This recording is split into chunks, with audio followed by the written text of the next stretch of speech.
Welcome back to part 2 of this lecture. So when we left off last time, we were talking about this idea of an RNA world, saying that it may or may not represent what was driving life in its early stages. And now I want to talk in this lecture about prebiotic chemistry experiments that have been done to try to address life's origins. And I hope I can kind of frame them in the context of all the things that we talked about in the first half.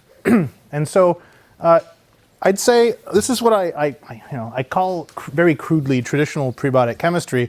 I'm lumping together works from many, many people done in slightly different contexts over a period of about 70 years. So it's very crude and perhaps not totally fair generalization.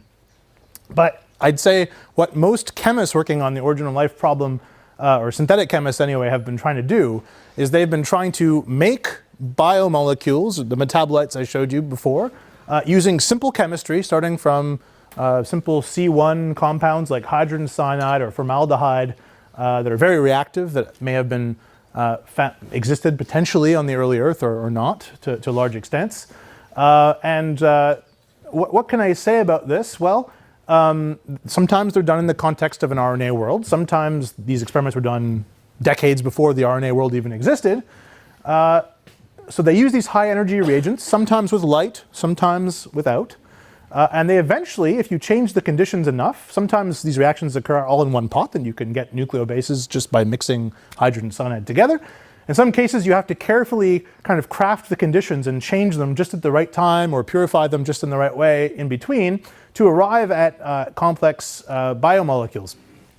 Now, I think these works capture the imagination and skill and creativity of some really talented synthetic chemists.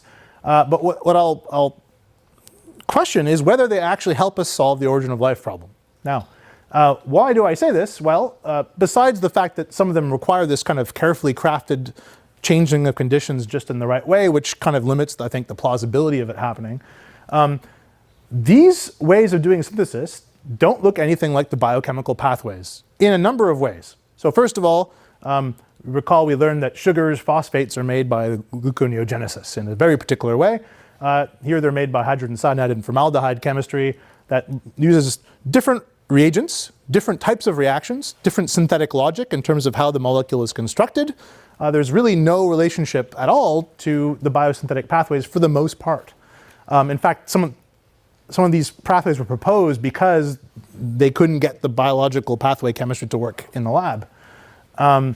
It's also, I would say, largely incompatible with known biochemistry. Now, why do I say that? I think that might be a bit of a controversial statement, but hydrogen cyanide, for instance, is a super poison for metalloenzymes. Now, there's actually some metalloenzymes known to have a cyanide ligand on them, but if you add any exogenous cyanide, it poisons the metalloenzyme, and metalloenzymes are found to catalyze all those reactions in the core of metabolism, so not having metalloenzymes is a problem.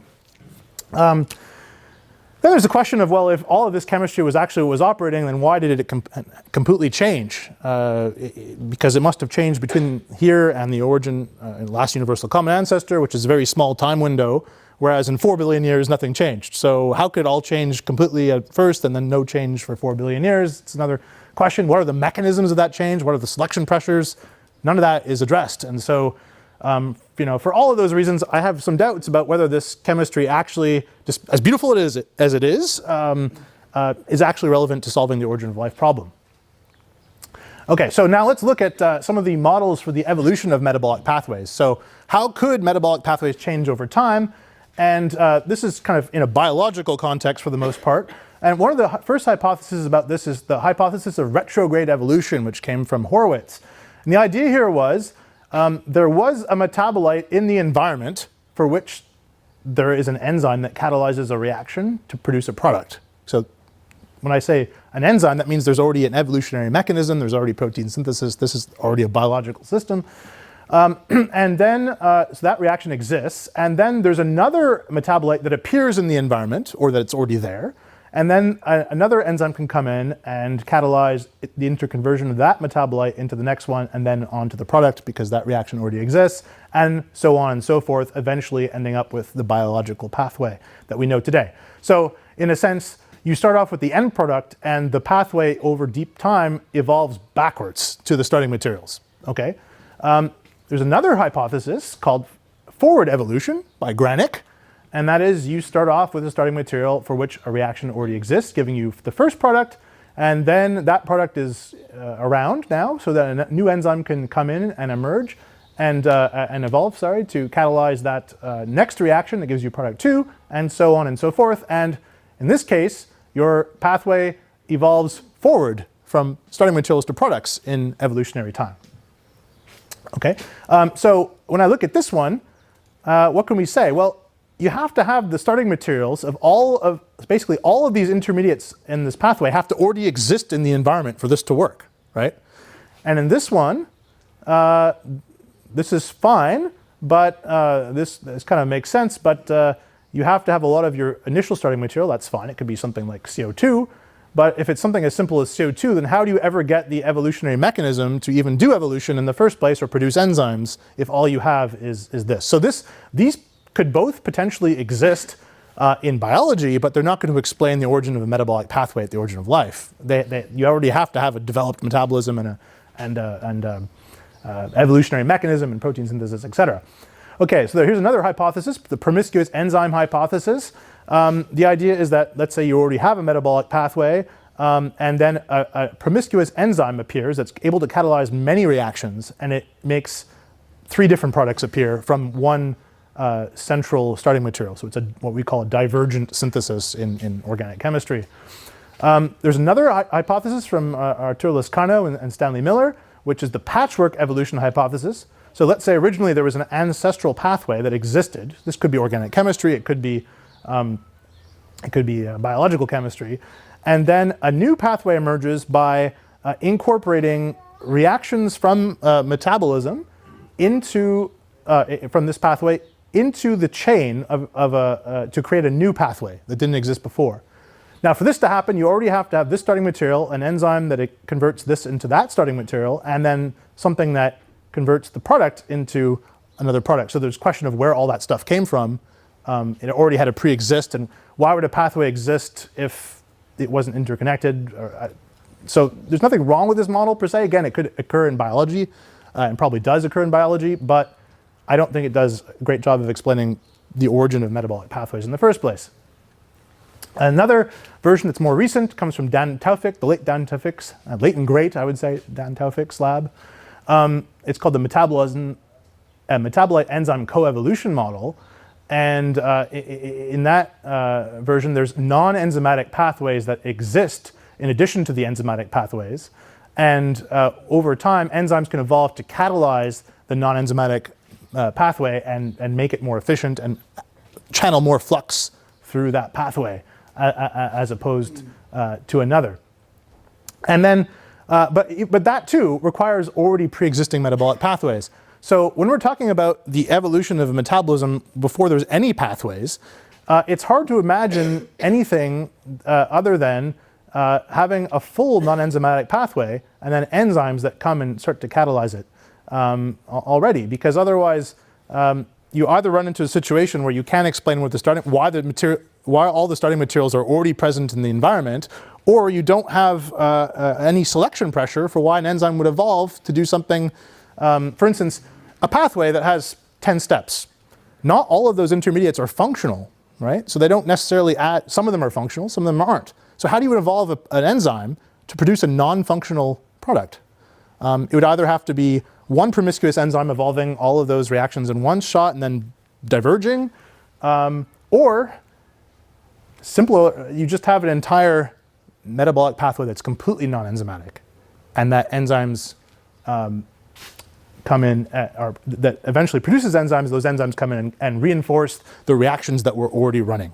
Okay, so this is the only model that I think really explains the origins of the first metabolic pathways. That does a good job at that. That doesn't run into one of those two problems. Okay, so the sixth and final take-home message is a good origins of life hypothesis should work in the lab, but it should also explain why life works the way that it does and not some other way. Synthesizing the building blocks of life is not enough, or whether they come from a miliary experiment or from a meteorite or a synthesis experiment. Synthesis within living systems is, like as I showed you in the first half, is seamlessly integrated into other aspects of dynamic self-organization, and it should therefore be part of a continuous reaction network that is self-organized. Most of the popular chemistry-based hypotheses don't satisfy those points above. Most models for evolution of metabolic pathways require that all intermediates of a pathway already exist in the environment. How does that happen? Or they don't provide a selection pressure when producing non-functional intermediates in the pathway. And a proposed solution to this is that the entire pathway started off fully non-enzymatic. Now, that is a big claim because we don't have that much evidence that they can start off fully non-enzymatic. And so that takes me to the kind of experimental part of this lecture. And some of the, I'll try to condense what I'm going to show you into a manageable and understandable package. And so a lot of it comes from, it's pulled from different people on this slide, or some of these people just contribute to this area and inspire me, although I don't show their work here. Some of them actively oppose what I'm about to say. I mean, Leslie Orgel, he passed away now, but he's written reviews that I think are critical of some of the ideas that I'll show you, but I'm happy to address any of those criticisms. And so I'd like to talk about that and give credit to those people. Okay, so if synthesis isn't the only way to solve the origin of life problem, how should we think about the problem in a structured way? And if we draw on from other areas of science, we can ask the question, how does any self-organized system form in science? And so we can take one example, which is a hurricane, right? A hurricane is made of air and water, but air and water alone don't give us a hurricane. We only get the hurricane when we apply an energetic stress, and it has to be a very specific one applied within specific constraints. So for a hurricane, you have a temperature gradient that creates the self-organization, but not any temperature gradient will do. There's a certain magnitude that needs to be achieved. So if it's too small, nothing happens. If it's too large, you get chaotic behavior. It also needs to be applied on the right distance scale. And this is just a function of the underlying physics and rates of all the underlying processes. You get the hurricane behavior on the 1,000 kilometer scale, roughly. You don't get it when you apply that same gradient on the 1 centimeter scale or the 1 meter scale, right? It has to be on a 1,000 kilometer scale. So if we now think about the problem in those loose framework about how you get self-organized chemistry, you would need building blocks, right? So probably the geochemicals at the bottom of that pyramid slide I showed you in the first half. You would have to apply some sort of energetic stress. Now, based on how that pyramid works, I'd argue it's probably a redox gradient. It could be a chemical redox gradient. It could be an electrochemical redox gradient. It could be maybe a photoredox gradient, but I think that I would be cautioned about the third option just because it seemed to take roughly 2 billion years to evolve photosynthesis. So if all of self-organized chemistry that led to life was based on photoredox chemistry, then to me that would be a bit strange that then it took 2 billion years to evolve this mechanism again. But could be wrong. There's other people that argue against that. And constraints, well, in chemistry, catalysts are important. They dictate whether one path happens versus another. They control the kinetic barriers to reactions, so they're probably important. There's lots of natural minerals that might be catalysts, so that could be a consideration. Scale, well, I mentioned the size of cells, right? 0.1 to 10 microns for the most part for the prokaryotes, so that's probably relevant. Conditions, things like temperature, pH. I hinted at electric fields potentially being important. This is not usually considered in this area, but I think it's time that we start considering it. And there's probably other constraints I haven't even been creative enough to think about yet, but we can imagine them existing. So in principle, if we want to create a certain type of self-organized chemistry, we can decide on a pattern that we want to see, and then we can do an enormous combinatorial search through building blocks, energetic stress, and constraints to search for conditions under which that particular pattern will emerge. So we then have to figure out what is the pattern we want to see, and we have to decide an experimental approach to searching through all those enormous criteria. And so that's what I'll mention in our strategy. But I just wanted to mention some ideas about self-organization before we get there. And it's kind of a general principle of self-organized systems that they emerge from the superimposition or simultaneous action of multiple simple mechanisms operating together. Okay, so a nice example of this is Conway's Game of Life, which was unfortunately, it's a game developed by the mathematician John Conway, who passed away, unfortunately, during COVID. And the idea was that he created a program with a series of time-dependent rules, almost like moves in chess. You know, the knight goes up one block and then 2 to the right. He could do time-dependent versions of that. So you take some black and white pixels, and if you have a pixel that's white, you go 1 pixel up, 3 to the left, and that turns black for 1/10 of a second. Okay, it's rules like that. And most combinations of rules lead to mundane behavior, but certain combinations of those rules lead to this very complex, almost lifelike behavior that you see here. And so it's kind of like finding a needle in a haystack. If you get the right combination of rules, really cool things happen. And so you can kind of apply that to self-organized chemistry. There's many chemical mechanisms that we know of in organic chemistry, but you could imagine there's some subset of those mechanisms that can operate together to give you complex chemical behavior. Of course, they also have to follow the laws of thermodynamics. It has to be energetically downhill overall. But the mechanisms of which what determines which mechanisms can happen is probably a function of the catalysts or the particular environment. So you can probably turn on or turn off some mechanisms depending on what environment you work in, and that's why some environments might give you this complex behavior and others not. Okay, so now what is the dynamic pattern that we should search for and try to recreate? And there, I would argue, based on writings of these 3 individuals that kind of motivated me to get into this field, that we should have something that resembles microbial metabolism, the stuff that I spent the first half telling you about, and all the bioenergetics associated with that, the compartmentalization, the whole thing, even the genetic aspect of it. And so this is a pattern we could imagine in a very simple form, obviously without enzymes at first, might emerge spontaneously. Okay, and this is a big ask, right? Because all of the reactions in this network are catalyzed by enzymes today and coenzymes. We wouldn't have any of those to begin. So, but there might be something about the underlying pattern of reactions and the fact that they also come from a very small group of mechanisms, kind of like a self-organized system. If we look at the biochemical map I just showed you today, there's the same 7 mechanisms operating over and over again. That looks like a self-organized system. And so it may be that this emerged from self-organized chemistry. So then we could apply the logic I mentioned. We can search now for building blocks which are already kind of defined, energetic stresses and constraints, and try to find conditions under which this pattern would emerge. That is an incredibly complex task because unlike most experimental combinatorial searches that you would do in chemistry, this spans not just chemicals, but it also spans size regimes and the way that the energy source couples with the reactants and the type of energy source. So it's an extremely challenging combinatorial space to explore.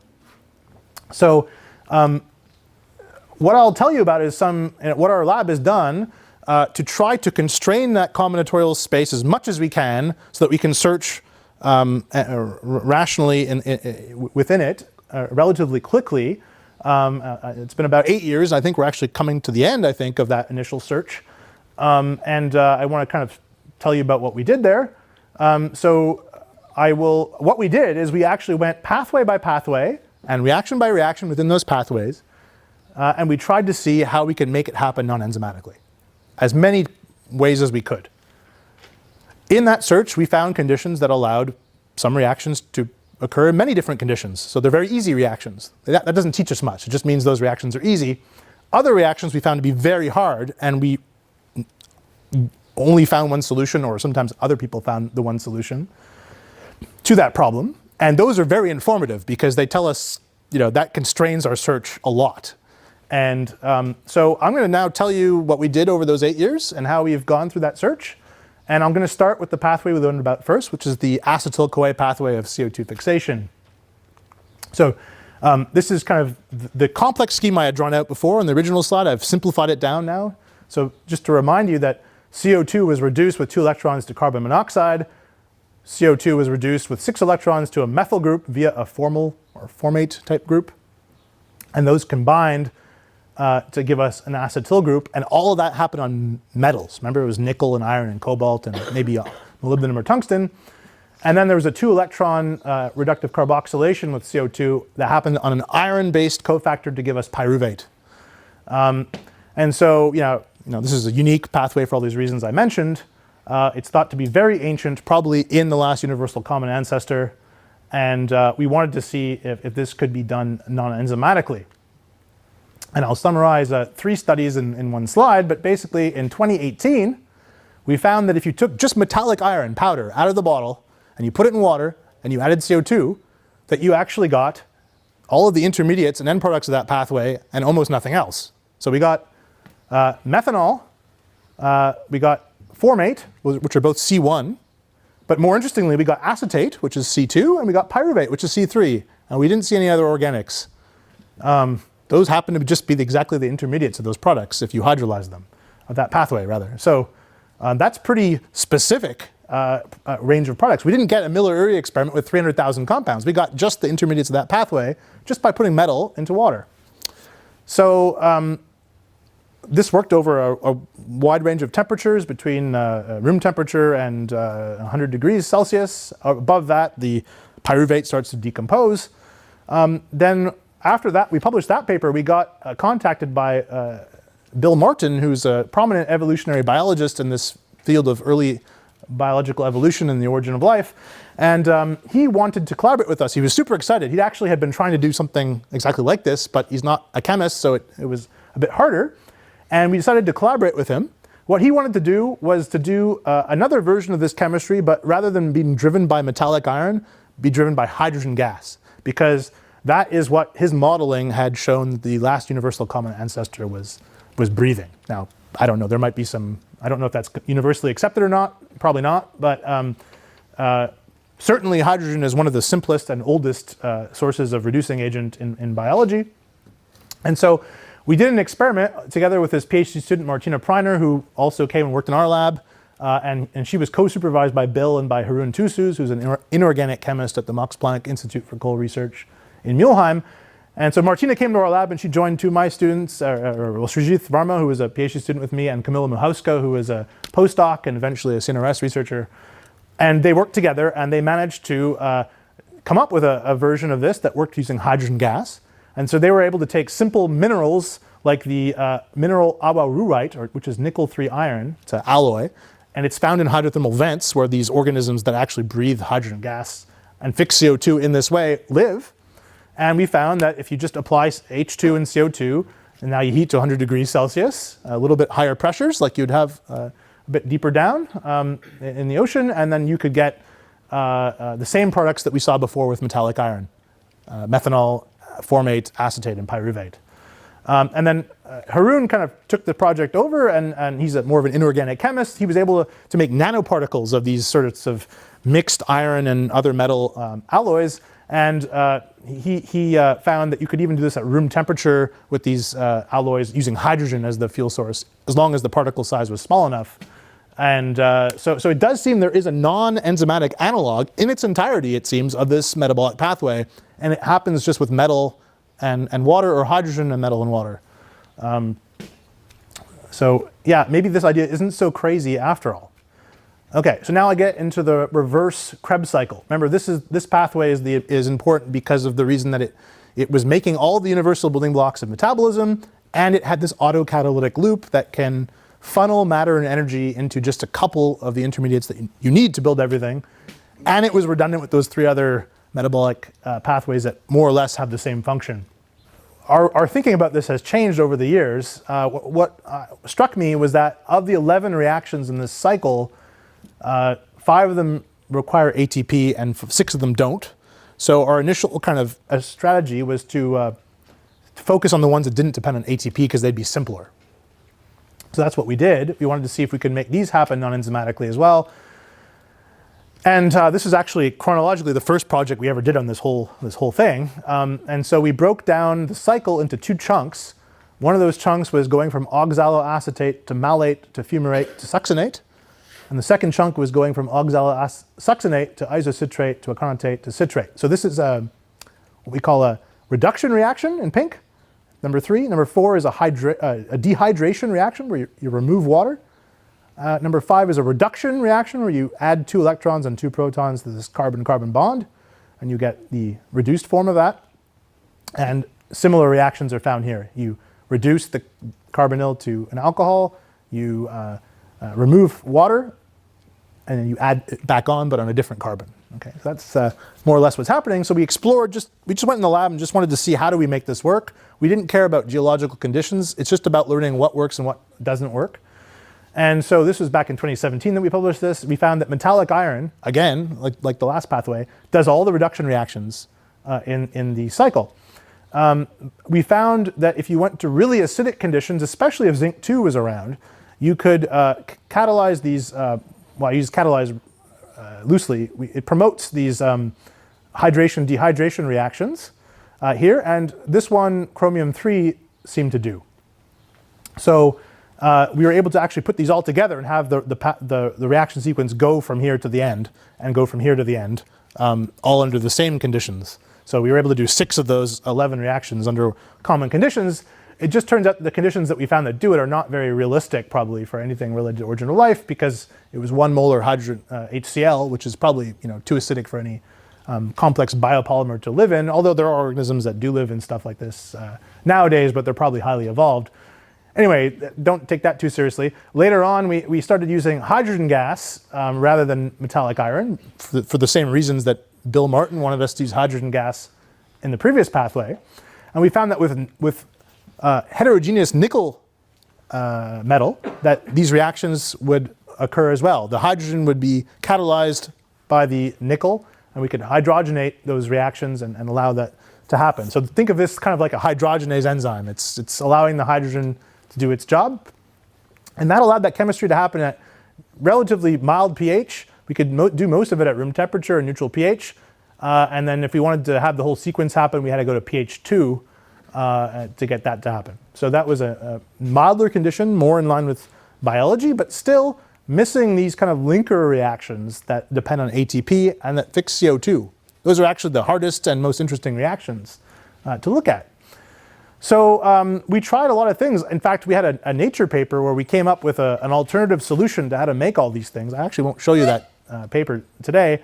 We were doing aldol chemistry that life actually doesn't really do, but it ended up making a lot of the same intermediates of the reverse Krebs cycle, and I guess that's been our most famous paper, even though I'm not even sure how relevant it is. So much so that I'm not even showing it to you today. But what really blew me away was a very recent paper, only about 6 months ago, from a group in China, Zhang. And this comes in a long line of a sequence of papers that have come out over the past years from the groups of Richard Zare and Graham Cooks. Richard Zare is at Stanford, Cooks is at Purdue, both in the US. They're both analytical chemists, and they look at electrospray ionization mass spectrometry. And in that technique, you make these very small aqueous microdroplets. So tiny droplets of water that are about a micron apart, or even smaller than a micron. And one of the postdocs in Zare's lab got his own lab, and they had found, these two groups, over the last decade, that many reactions are dramatically accelerated by putting them in these droplets of this size. Sometimes 6-7 orders of magnitude acceleration. And reactions that you would never even think to happen, like the reduction of dinitrogen into ammonia, happen in these droplets. So one of the postdocs from Zare's lab got his own lab, and he decided, I guess he'd read our papers, and he re-explored the reverse Krebs cycle reactions in these droplets. And he found that a lot of the reactions we couldn't get to work in our conditions, or that worked only under these harsh conditions, they work in microseconds in these droplets at room temperature with no catalyst. So for instance, he saw the carboxylation of ketoglutarate through to, and its reduction through to isocitrate, and its interconversion from isocitrate to citrate. So we've done this reaction using chromium and 1 molar HCl. Here it's happening in microseconds in the droplet. We never got this reaction to happen. And he also showed other reactions like reductive carboxylation that we never got to happen. They all seem to happen in this droplet under the same conditions. The retroaldol reaction that we hadn't got to work, that also works in these droplets. All the ones we couldn't get to work. And they happen in microseconds. So why do they happen? Well, some studies have been done to try to understand this. And so this is a little image of one of these droplets, and it's using Raman spectroscopy using a nanoparticulate pH sensor. So you can tell at the outside of this droplet, which is, here's a 10 micron scale, at the outside of this droplet where the droplet, it's very acidic at the edges of the droplet, blue here, that means acidic, low pH, and then it's alkaline in the interior, red. It's very basic. So this, is very unusual. Normally water is pH 7. Why is it pH 1 here and 13 there? Interesting. And this happens at the air-water interface where the droplet touches air. And at this size regime, specifically that surface area is quite large compared to the volume of the interior. And by modeling this, and also through other experiments, it's been shown that there's a very strong electric field that forms at the very surface of this water droplet. This electric field has a distribution, but at the kind of tail of that distribution, it's almost as strong as the active site of an enzyme. Remember I said it was about 10 to the 9 volts per meter in the active site of an enzyme. And so this worked for many reactions. It was mostly done outside the context of metabolism, except for that one paper, and some other reactions I'll show you in a second. But I think this kind of brings our attention to electric field catalysis. So I'm not suggesting the origin of life happened in an aqueous microdroplet generated under electrospray mass ionization, but what I am saying is that electric fields, even without an enzyme scaffold, seem to be excellent catalysts, specifically for the reactions of biology. Okay, well, how about phosphorylation chemistry? We just saw a pH gradient exist in a droplet. It could probably exist in other environments as well. I showed you in the first half that one of the basic principles of metabolism and bioenergetics is that you have a proton gradient that collapses to give you phosphorylation chemistry.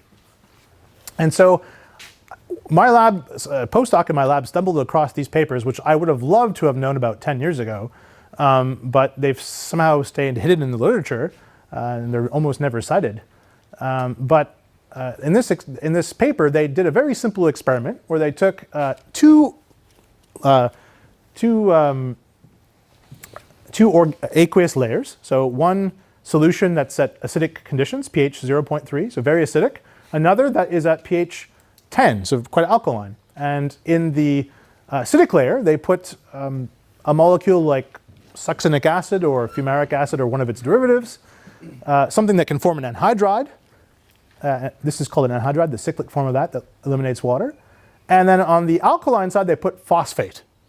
And they put a layer of chloroform that prevents these two layers from mixing. So they layer it and they stack it inside a tube so that the two things can't mix.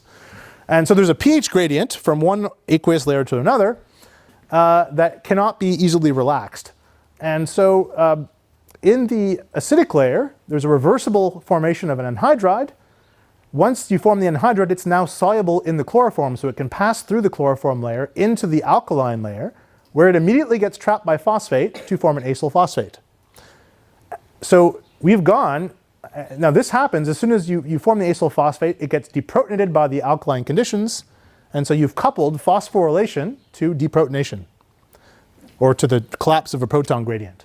So with no enzymes, this thing is doing a job that's arguably harder than ATP synthase with no enzyme at all. It's phosphorylating something that's a better phosphorylating agent than ATP. It's doing it with no enzyme whatsoever, using just inorganic phosphate like the ATP synthase does. But remember, recall that the heat of hydrolysis of an acyl phosphate is minus 43 kilojoules per mole, and ATP is only minus 30, right? So this is actually harder to do than ATP synthase. Now, it requires a much larger pH gradient, 9.7 units, but this shows you that you can actually drive phosphorylation by collapsing a proton gradient, and this is done on the macroscopic scale. So later on, I'll invoke something that could happen like this, but on the microscopic scale. So very important paper. I don't think gets cited enough. It wasn't in the Origin of Life field even. It was just a purely chemical paper. Okay, so now let's get into amino acid synthesis. How do you get out of this Krebs cycle into the amino acids? I mentioned to you there's two ways that happens. Reductive amination, where you add 2 electrons in ammonia, and transamination, where you shuttle that ammonia and 2 electrons around internally. And I showed you about pyridoxal phosphate being the coenzyme that mediates that process, along with the enzyme transaminase. And so the question is, can this chemistry happen without enzymes as well? And the answer is yes. So here's, I should have put a slide on reductive amination.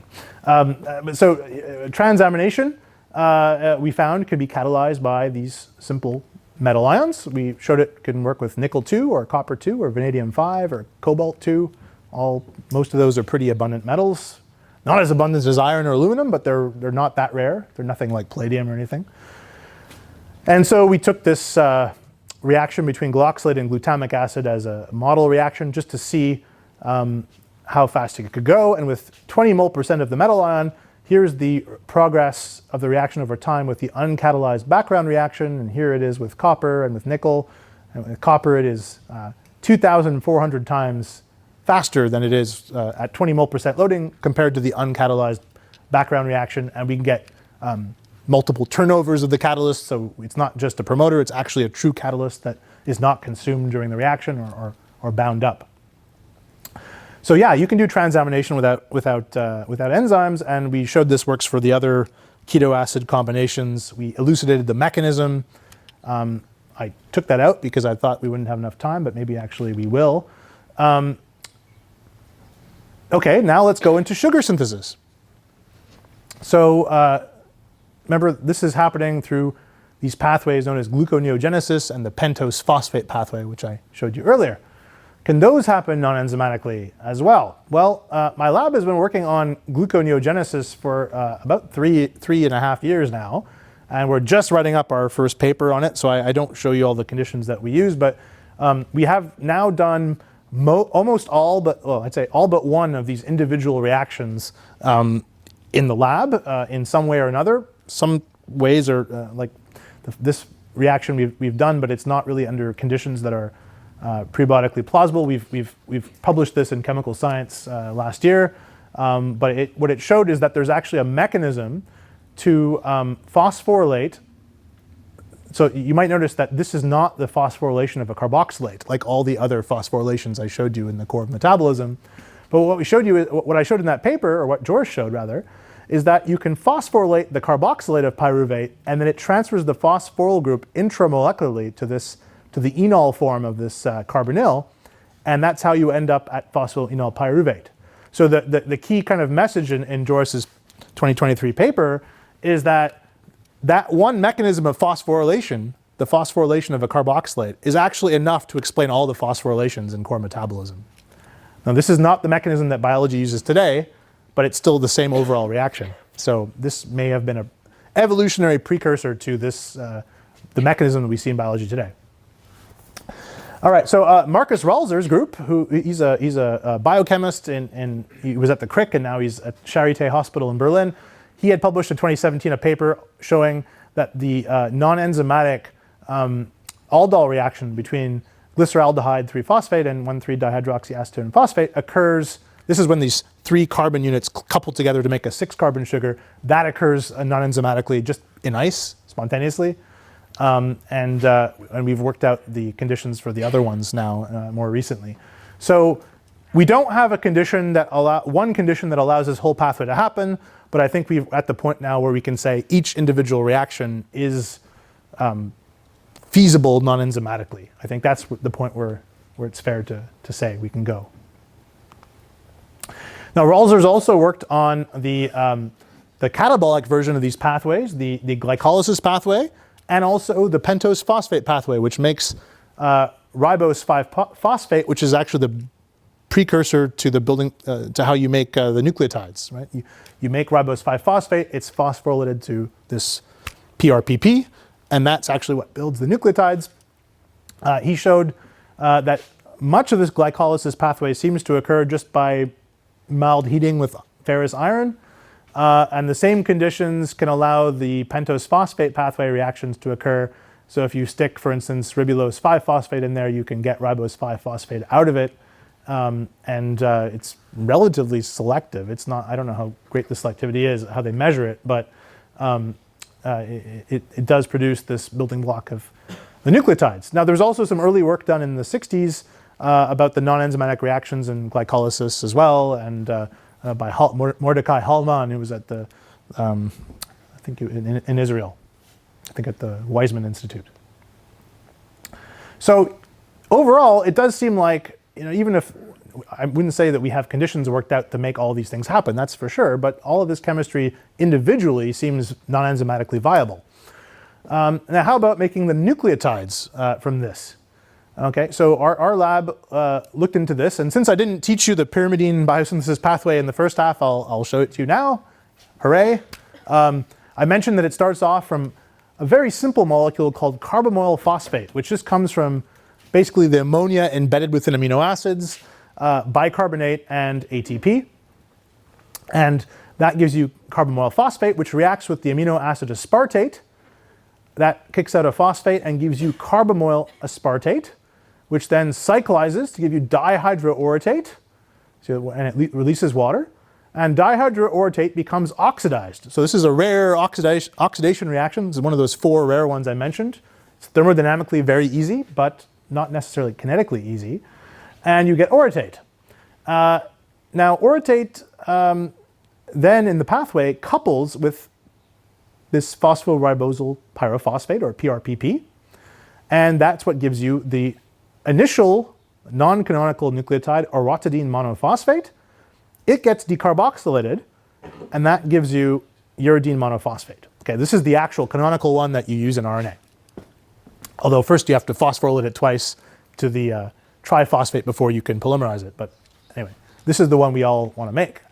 Now, there is a salvage pathway that nature appears to have evolved that takes the uracil that comes out of the decomposition of UMP, and it recycles it by recoupling it to either phosphoribosal pyrophosphate or to ribose 1-phosphate. So those are called salvage pathways. But nature never makes this compound, it never makes uracil independently and couples it. It always follows this pathway. And I think this alone is evidence that there was not a pure RNA world that invented metabolism. Because if there was, when this decomposes, if there was an alternative chemistry that made UMP and it decomposes to uracil, there would have been selection pressure to evolve a pathway to make uracil. So we should see chemistry that makes uracil and couples this. But we don't. We see passing through what looks like self-organized chemistry through orotate, OMP, and then UMP.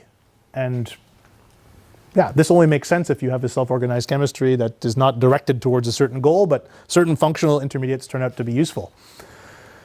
Okay, so the question is, can this chemistry happen non-enzymatically? And so Jing in our lab looked into this, and she looked at all those individual reactions, and they all happen non-enzymatically relatively easily, with some caveats. Okay, so aspartate and carbamoyl phosphate, they just react together when you mix them at pH 8. There's no catalyst needed. And that forms carbamoyl aspartate in pretty good yields, in fact. Now this, under a variety of conditions, especially if there's copper-2 present, although it doesn't need to be present, but it can cyclize reversibly to give this dihydroorotate, which is the biological pathway. This is the biological pathway over here. But it also does a non-biological reaction. Oh, I shouldn't say non-biological. This actually happens in biology, but it's not used to make anything. It also gives you the 5-membered product. So you can get 6-membered ring formation or 5. We see both. And that's not necessarily a problem, though, because when you oxidize the mixture of these compounds, dihydroorotate, when it's oxidized by manganese 4, it oxidizes to orotate. The tiny bit of uracil is a byproduct. But hydantoin 5-acetate, when you oxidize it, and then you expose it to alkaline conditions, it reorganizes and gives you orotate as well. So even if this channel initially existed, it may have been refined by evolution and the rates accelerated of this process simply because it's less things to optimize. There's only two steps here and there's 3 here, so one less thing to evolve. Now, I'd be the first to admit that this is a bit of the same thing I accuse people of in the first HCN chemistry, of maybe being too controlling of reaction conditions. This can be done in one pot. We did it in one pot, but it does require human manipulation to change the pH at the right time, and that's cheating. So I think the thing you should take away from this is not that this chemistry is self-organized, but at least the individual steps are all feasible non-enzymatically. This is not chemistry that only an enzyme could do. It's chemistry that can actually occur without enzymes. Now, the next step, of course, is to take this orotate and couple it to ribose, right? To ribose 5-phosphate or PRPP. That's what the biological pathway does. We tried to do that, and it didn't work. And in fact, that was well known for a long time. Wasn't a surprise to us that didn't work. Leslie Orgel, who was a leading origin of life chemist in the 70s, already ran into this problem, and this was the inspiration for much of the work that was done by John Sutherland and other coworkers to make nucleotides in different ways. However, so is this the end of this idea of this being a non-enzymatic pathway? Well, the groups of Zaire, the same microdroplet techniques, they took ribose 1-phosphate, they put it in the nucleobase. Either they didn't take orotate, but they took uracil, which has a similar reactivity to orotate. They took also the purine bases, and they found that in those microdroplets, it forms the ribonucleotides. With no catalyst, no reagents, just the electric field coming from the droplet. So again, another, I think, line of evidence that electric fields may be important to catalysis of these key biological reactions. And our work that I showed you so far should only be taken as a proof that the reactions individually are non-enzymatically feasible. But we have to think about this sort of chemistry. So, and this happens in microseconds in these droplets. It's not a slow reaction. Okay. It also allowed phosphorylation to occur. So they took D-ribose and inorganic phosphate, and they were able to get the phosphorylated ribose. We don't know the extent to which this can work on phosphorylation more generally, but it seems very promising that electric fields could enable this stuff. Okay, so I'll summarize everything I've told you about the experimental studies that we've done. I took out a slide on reductive amination, but we've also done prebiotic versions of reductive amination on these keto acids that mimic the way that ammonia enters metabolism. So here's all the papers that we've kind of done so far on this. One still to come, but I think we're to the point now where we've figured out that these reactions are non-enzymatically feasible individually. What seems to be, a lot of the reactions were easy. They worked a lot of different ways. But some of the reactions were hard, including the carboxylation, reductive carboxylation, phosphorylation, and ribosylation of pyrimidines. But those ones seem to work in these droplets, seemingly due to the electric field. So if I kind of extract all of the things, another reaction that was hard was the CO2 fixation to actually form CC bonds, and that only worked with these metallic iron and reduced metal complexes. So now if I can I'll come back to that at the end to answer the question of what was the likely environment where prebiotic chemistry actually chemistry self-organized to form life. But for now, I just want to mention another entirely enormous problem as well, which is even if this metabolic network exists without enzymes, it's not enough, because that network has to complexify or self-complexify to become something more complex like life. It can't just stick around producing building blocks. What we need to have happen is that the products of that network feed back as catalysts to reinforce the reactions that were already happening in the network, making them more robust, improving their selectivity. And that can prune the network, because if a branching point in a reaction could give you 2 products and you only catalyze one of those channels, now you prune the network in terms of the flux going through the network.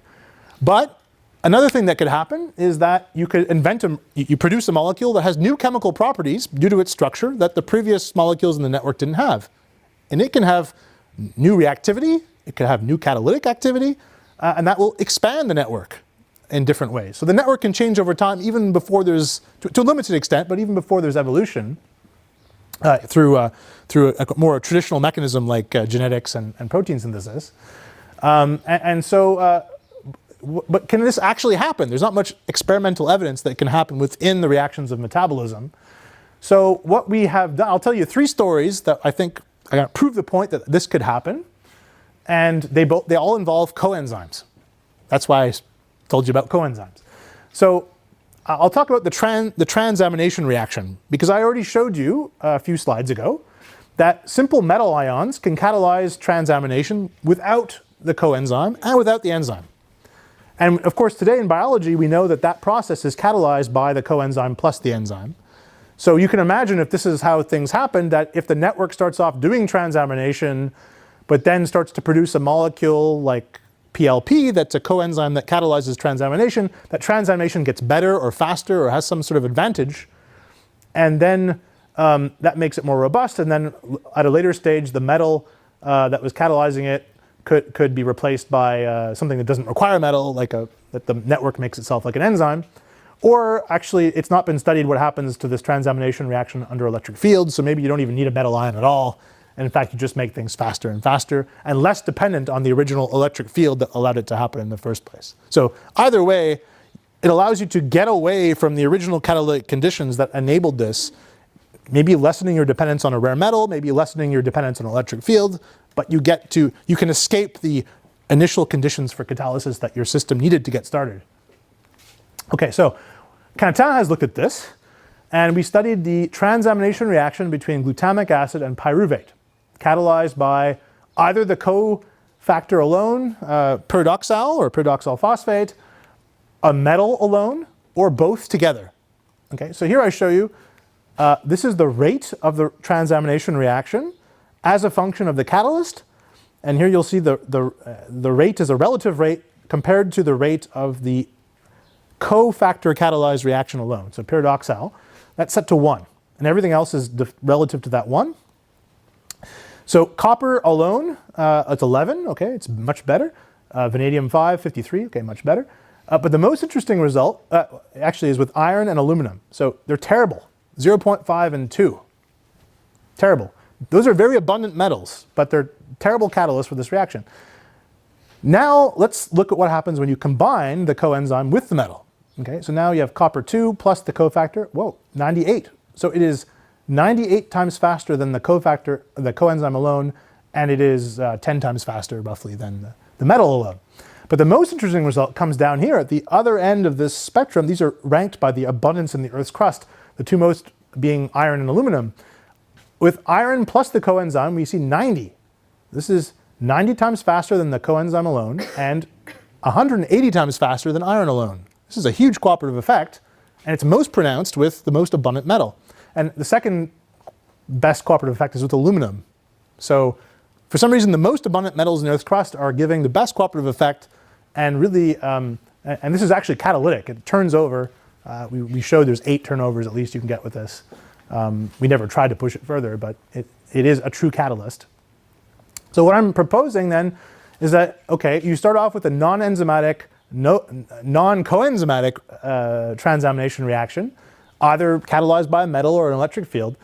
The network produces a small molecule that catalyzes this reaction, making it more robust or more selective, or less, and that allows it to occur in an environment that's now a bit different than the original environment, either having a dependence on metals that are more abundant or loosening its dependence on an initial electric field that allowed that reaction to happen in the first place. And that same kind of idea progresses on, where now you replace this initial metal with a catalyst that the network makes itself, and the network slowly becomes independent of the initial kind of environment that allowed it to start existing in the first place. So we're working now on finding out what is the minimal size of a peptide or protein that could be used to replace a metal here and outcompete this original process. Okay, now I'll move a second story, NADH. This is the most important redox cofactor for biochemistry. Here is its structure. It exists in the oxidized form NAD and the reduced form NADH. Okay, the electron carrier is actually this part, this nicotinamide moiety, And so it either is the positively charged oxidized form, or it's a neutral form where it's got this hydride donor. It can give a hydrogen plus 2 electrons.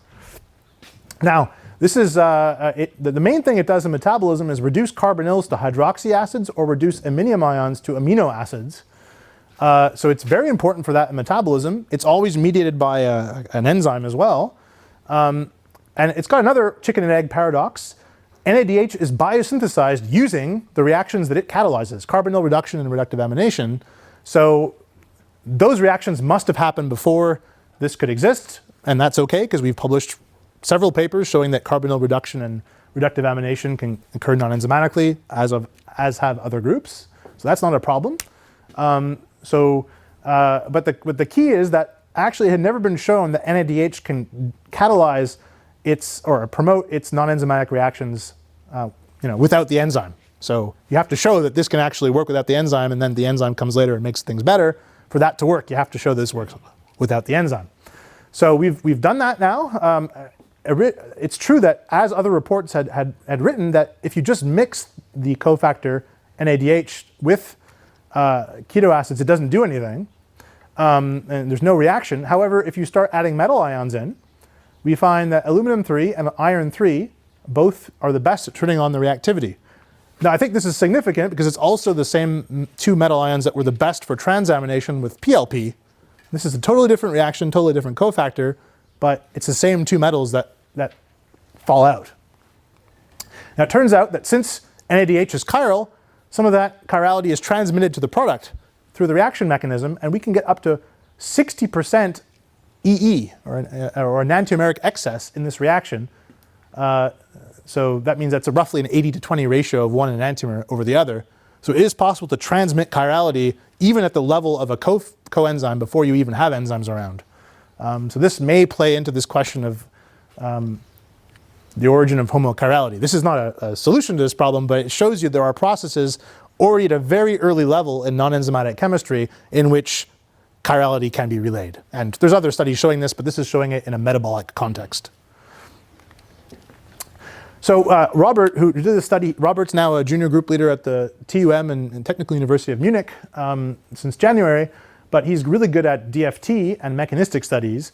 And so he did some work where he lots of kinetics and computational modeling of the reaction, and we eventually came to the conclusion that what the metal does is it does 2 things. It binds the keto acid in a two-point fashion, which activates the carbonyl of this keto acid to make it better and more reactive. We call it a better electrophile.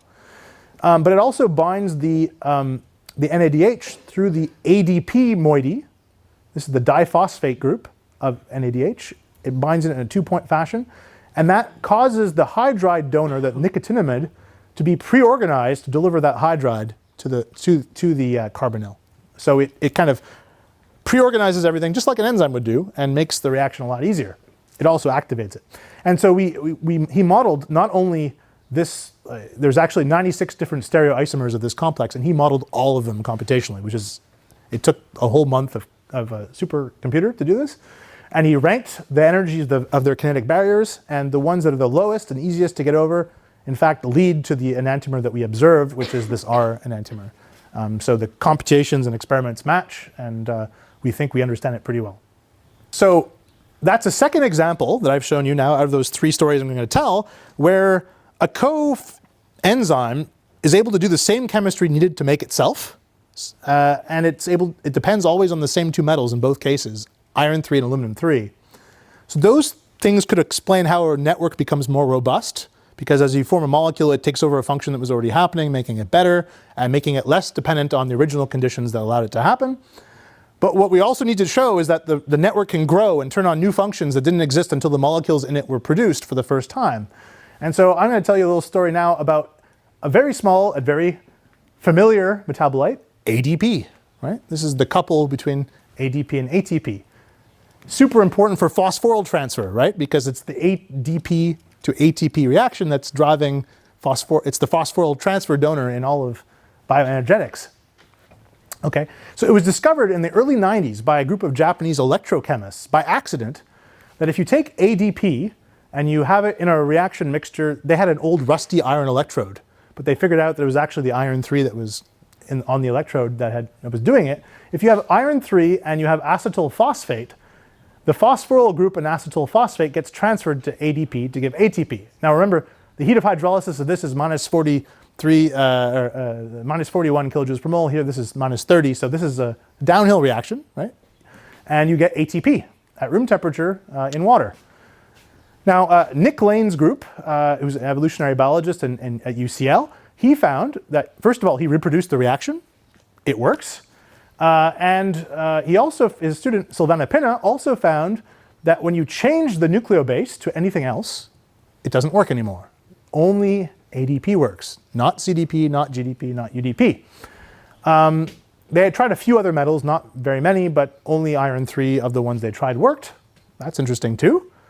And so we got interested in this because as mechanistic chemists, I wanted to know how this is working, and I also suspected that ADP was actually doing two separate things. It was acting as a substrate to receive the phosphoryl group, but it was also acting as a catalyst to mediate the transfer. And of course, we need the other nucleotide triphosphates because those are what we need to polymerize to make RNA. So we need that reaction to work for not just ADP, but for everything. So we imagine that if ADP is a catalyst for this reaction, we can separate those two roles of catalyst and substrate. We can use ADP as a catalyst, and now it can mediate phosphorylation of NDP using acetyl phosphate, and indeed that works. So we can now phosphorylate all the canonical and non-canonical nucleotides in water at room temperature, transferring phosphate groups from acetyl phosphate to the nucleotide diphosphates to give the corresponding triphosphates, which is what we need to get RNA. And you always get ATP as a byproduct of this process because you can't stop its own phosphorylation. It likes to phosphorylate another molecule of itself as much as it does any other NDP, and so you get that. The reaction also converts the monophosphates into a mix of diphosphate and triphosphate, so this can actually explain the whole set of reactions we see in metabolism, which is that you make the monophosphate, and then it gets phosphorylated to the diphosphate, and then the triphosphate. We're seeing the same reactivity non-enzymatically, just using metabolites. Okay, so we look at the metal dependence of this, and we did it in a more extensive way than Lane had done. And hey, look, iron 3, the best, aluminum 3, second best, nothing else works. Now we have 3 non-enzymatic metabolic reactions, 3 different cofactors, but they all depend on the same metals. I think this is pretty good evidence that those metals were around, or at least one of them was around at the origin of cofactors and metabolism. It's a pretty strong evidence. Okay, so I just told you 3 different short stories in which 3 different cofactors that are, I think, 3 of the most important cofactors in biochemistry mediate their non-enzymatic reaction either as catalysts or as reagents, but only in all 3 cases in the presence of iron 3 or aluminum 3. There actually has been a report since this paper is now kind of in minor revisions, but after we submitted it for publication, another group showed that you could do reductive amination rather than carbonyl reduction using NADH with no metal. That also, that reaction can be done with no metal, but not the one we show here. Interesting, but I think that's probably not a coincidence, and we can probably put one of these metals in the environment where metabolism emerged. But more importantly, it shows that there are mechanisms for catalytic feedback and for discovery of new reaction and mechanisms through catalytic feedback in these simple networks. Okay, so the last thing before I end, and I think is the big question that we really all want to resolve, is in which environments can this chemistry co-occur? Right? We want not just the individual reactions, we want the real network, right? So you could argue the function of these whole 2 first phases of our research program was just to kind of get clues about what sorts of conditions would allow us to get the whole network to emerge spontaneously. And so here I'm going to present actually a brand new hypothesis that's not even published. So I hope you enjoy it, and I look forward to discussing with you later. It hopefully will be published by the time this video actually comes online. So if I was to summarize everything we learned from those 8 years of experiments and thinking from 2017, or well, 2016 really to now, and sum up the hard work of all the students and postdocs that worked on this over the years, what would I say? Well, we definitely need a redox gradient. We found that hydrogen gas can drive these reactions. We found that metallic iron can drive them. We showed that electrochemistry can, well, others have shown that electrochemistry can drive them. We're also doing some work on that now. We found the dependence on either iron 3 or aluminum 3, or maybe both. Those are essential, it seems, for cofactor activity, non-enzymatically. Iron 0 or nickel 0 are needed to reduce CO2 while forming CC bonds at the same time, both in the enzyme but also in the non-enzymatic work that we did. There doesn't seem to be an easy way around that to mimic the Wood-Lungdahl pathway. The iron can be produced transiently by hydrogenation, or you can imagine it could be produced by electrochemistry, but you have to form it at some point. It doesn't need to be sitting around in chunks, but it needs to be produced in some way. And a lot of the reactions that I didn't get really into, but they require either acid or base catalysis. So some of them need a bit of extra protons, some of them need a little bit extra hydroxide, but they need those to work. So, and then I showed you a bunch of reactions that seem to be like the bottlenecks for this whole process that were the hardest reactions that we found, but those seem to be promoted by electric fields, such as those found in the aqueous microdroplets. But I don't want to limit us to microdroplets. The principle of that catalysis is the electric field. So what I'll try to do, I think a good place for life to emerge would be, or for a self-organized reaction network like this to emerge, would be an environment that combined all of these things, or at least some of them, as many as possible in one place. So it has to have a redox gradient, metals, especially iron, in different oxidation states with a proton gradient. And we need a proton gradient anyway for phosphorylation and bioenergetics, and maybe strong electric fields for catalysis. So what environment could actually give us all these things at the same time? So now I have to talk about a hypothesis that is, I think, one of the leading hypotheses for the origin of life, which is called the alkaline hydrothermal vent hypothesis. And briefly, well, on the planet, right, we have metallic iron as the main kind of element in our core of a planet, which is very reducing. It's got a standard reduction potential of minus 450 millivolts, so it's quite reducing. And then we've got, when a planet forms, of course, the most dense layer is in the center, which is the metals, but the least dense layer is the atmosphere, the gases. And the water vapor in the atmosphere is constantly being hit by UV light and split into hydrogen and oxygen. The hydrogen escapes into space. We can actually see the hydrogen halo even today. So this is happening. So even without photosynthesis, there's already a minor mechanism to produce oxidants in the atmosphere. And that leads to a planetary redox gradient. Reduced in the center and oxidized at the exterior. And the place where this is discharged is the hydrothermal vents and volcanoes. And so for that reason, this has been linked to the origin of life for some time. And I think Vectorshauser talked about it potentially in the late 80s. Mike Russell had predicted that there would be, famously, a milder type of hydrothermal vent that wasn't extremely hot, but that was more alkaline and a lower temperature.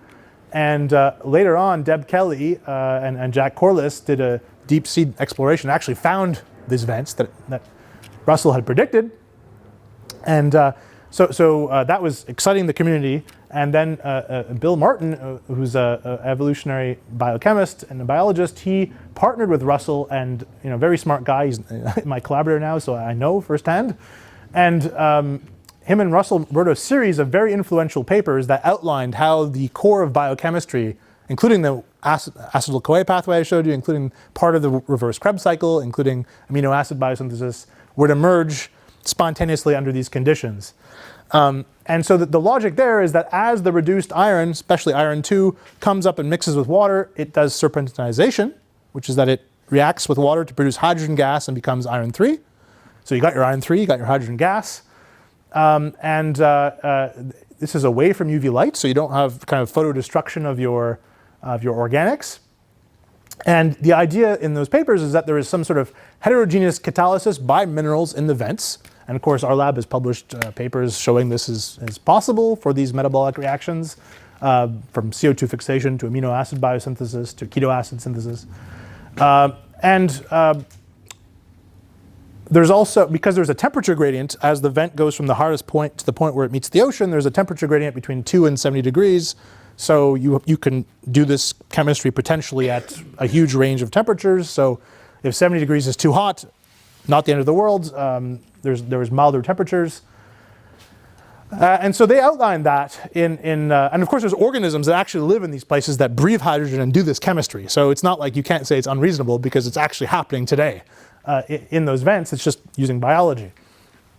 These are some photos that they sketched out from their original papers, and here are some images of the vents that they were interested in.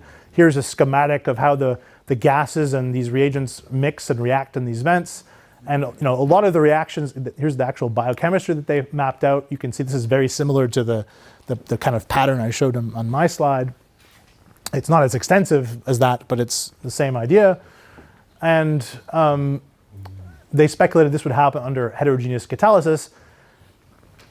As I said, a lot of these individual steps, or almost all of them now, we've shown in the lab or others have shown now that can happen, but they're not happening in the same place under the same conditions. And so that's the real challenge I see from this, going from this hypothesis to something that actually works in the lab. That's the jump we have to make. So I'm going to attempt to propose what I think could help bridge this jump.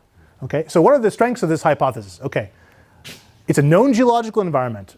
I know both Russell and Martin reasonably well, so I can speak to the strengths and the weaknesses, I think. So it provides a constant, long-lived source of chemical energy, hydrogen gas, which is in the biological energy regime, is actually used by organisms today to do the reactions that are proposed. It's rich in reduced metals to act as catalysts, heterogeneous or homogeneous probably. It's shielded from UV, which I think is a positive thing. Other chemists might disagree. Organisms still live there doing exactly that chemistry by eating H2. And the conditions are in line with the experiments we have shown so far in the lab. Ballpark. I mean, there's quite a little, maybe I should remove this because there's a wide range of conditions in a vent. There's a wide range of conditions that we've shown, and not all of them are compatible with a vent per se, but they're mostly in line with this.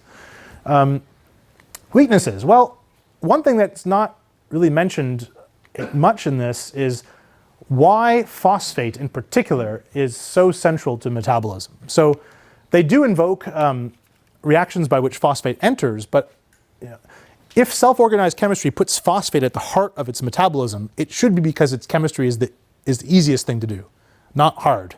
And I would say under these conditions, there's no reason to believe that phosphate should be easy to incorporate into any reaction chemistry. So we have to explain that.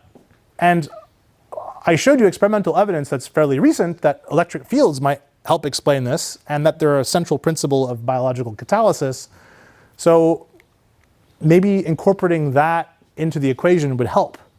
There's also no easy way to achieve reduction and oxidation reactions at the same time, even if those oxidation reactions are easy. I told you there's 4 of them that have to happen at least.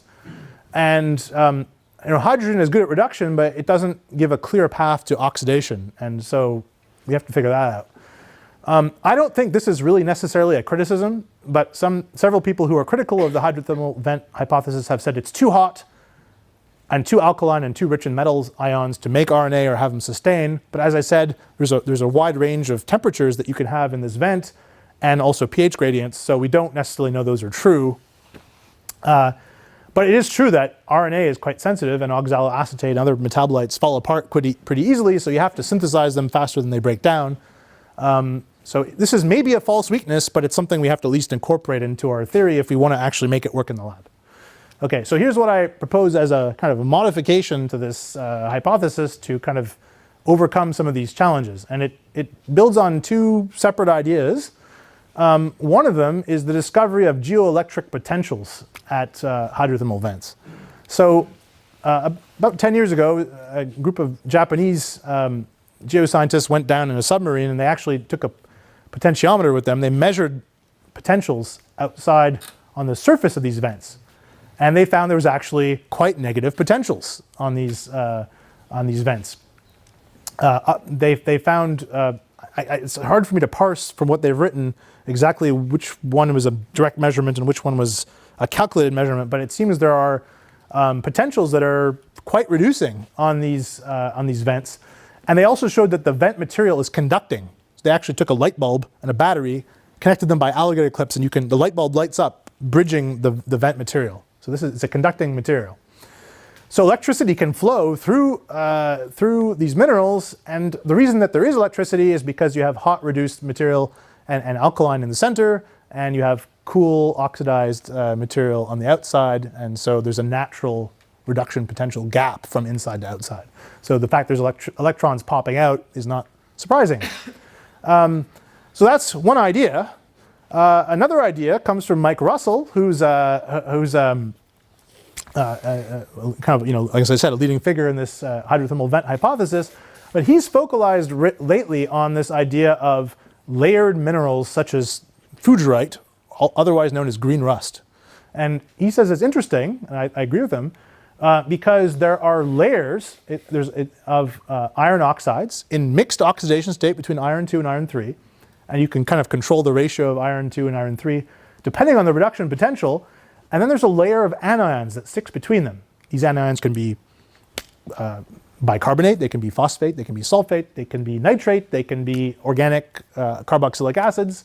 And depending on how big those things are, the size of those layers expands or contracts, and they've been known to span between 8 and 40 angstroms in the gap. So you can put organics up to 40 angstroms and as low as 8. And interestingly, that's the size regime where biosynthesis happens in core metabolism. Interesting. Okay, and all metabolites are anionic, so that could also explain how they end up in there. And that gives you your iron.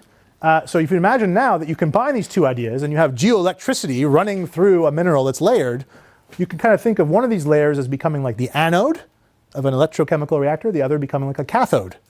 And when you have that, you get a strong electric field.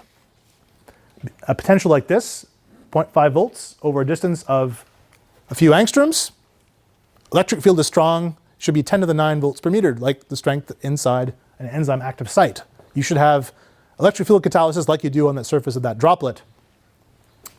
And it even gives you compartmentalization because the layers are acting kind of like walls, and you can only get into this mineral if you're negatively charged. So that also provides kind of a mechanism for selective entry of things inside and preserving them inside once they're there. So concentrating them, very much like a membrane does today. So these are both known ideas in the field, but I'm kind of combining them into one thing and adding electric field catalysis in there.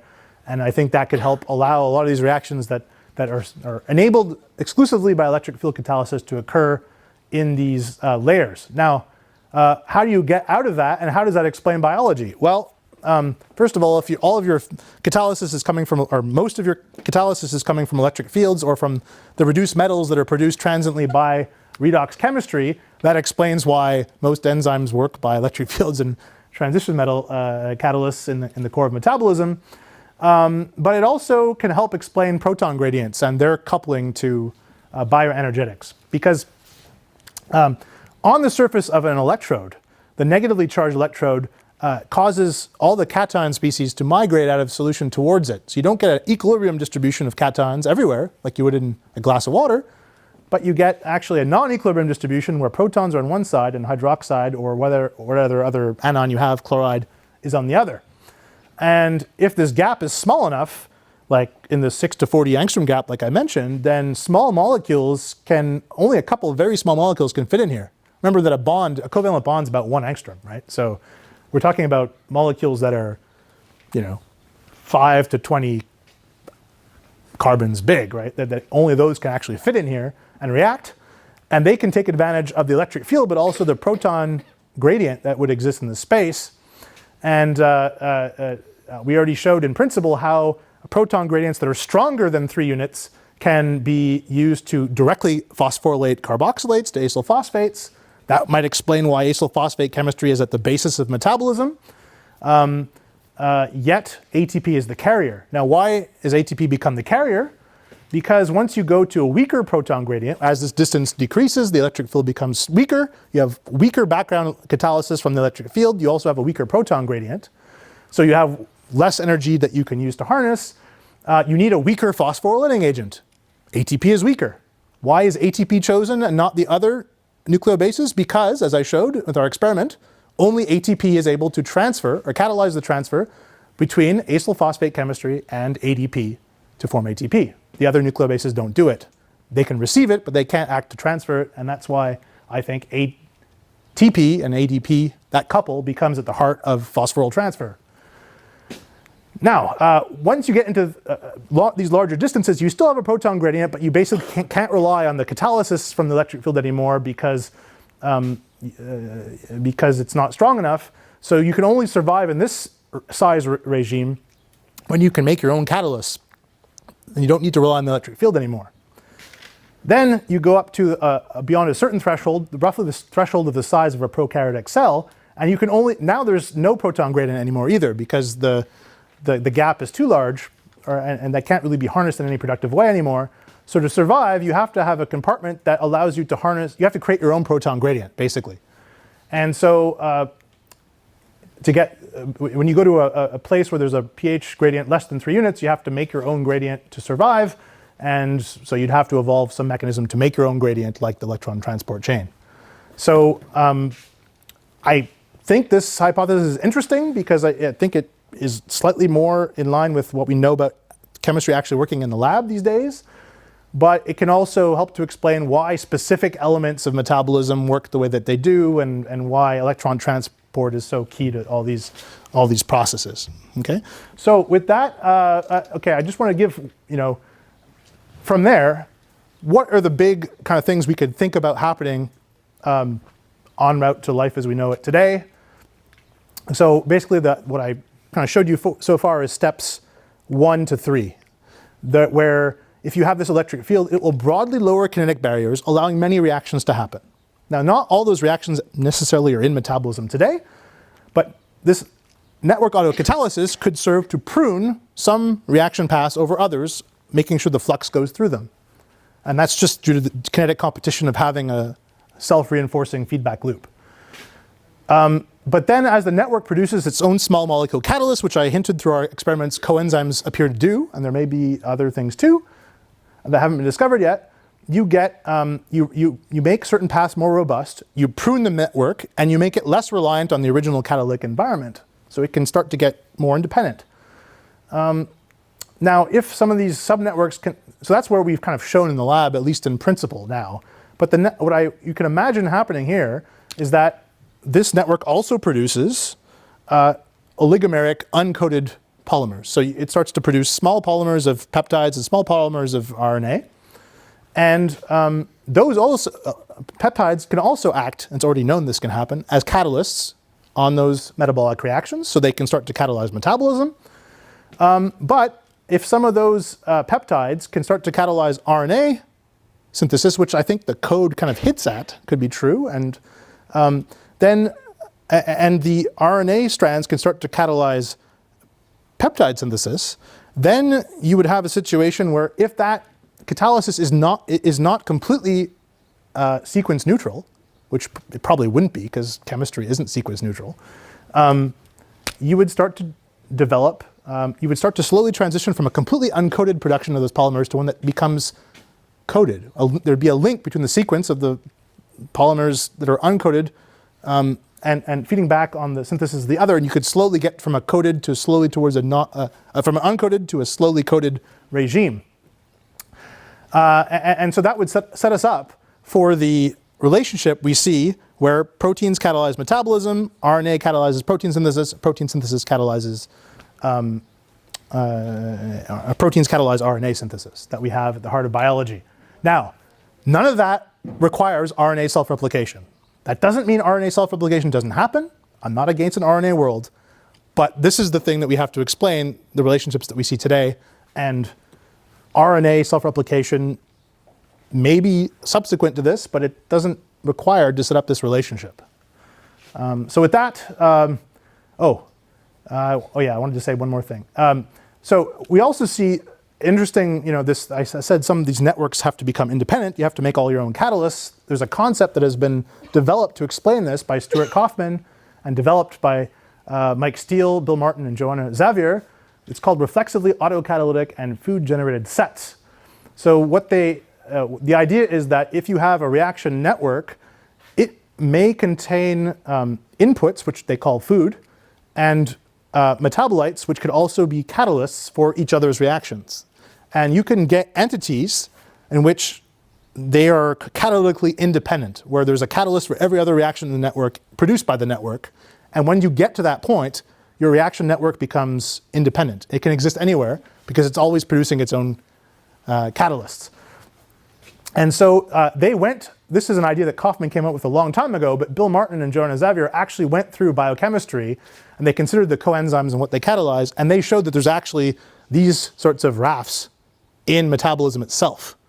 So I would suggest that at some stage of this process, you also develop, it may be before or after coding, I'm not really sure, but you start to generate these reflexively autocatalytic food-generated sets. And that's what allows you to get metabolic closure, to become independent of the catalysis of your environment. And exactly at what stage that occurs is unknown, but I feel like it's probably a very important step. And then, of course, generating your own proton gradients would be the last, well, probably the last one, or near the end. Exactly what order these things happen is not clear, but I think they are kinetic selection parameters that have to happen at some point to get to life as we know it. Okay, so that's the end. I hope from these 2 lengthy lectures that the points you take away is that the chemistry that gave rise to life must have been self-organized. It was likely driven by redox agents and phosphorylation that was derived from the collapse of proton gradients. Much of core metabolism, I showed you experimentally, can happen without enzymes under metal or acid-base catalysis or electric field catalysis, supporting this idea. Some metabolites, which we today call coenzymes, are ligands that accelerate catalysis by abundant metals.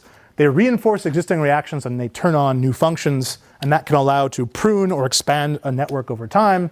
And I've suggested this idea that electrochemistry on nanoscale, which I call nanogeoelectrochemistry, that could have occurred in vents, may have kicked off biochemical self-organization. So this could be a kind of modification of the hydrothermal vent hypothesis, leading to a cascade of kinetic selection processes that lead us to life as we know it. And so this is a new idea. We're starting to work on it in the lab, so we'll see how it evolves over the years. Probably it's wrong and I have to change it, but I thought I'd just present you how I think you can think about the problem in a structured way to organize your experiments. And I hope that was useful to you. I have to last thank the people that did the experiments, because I didn't do any of them myself.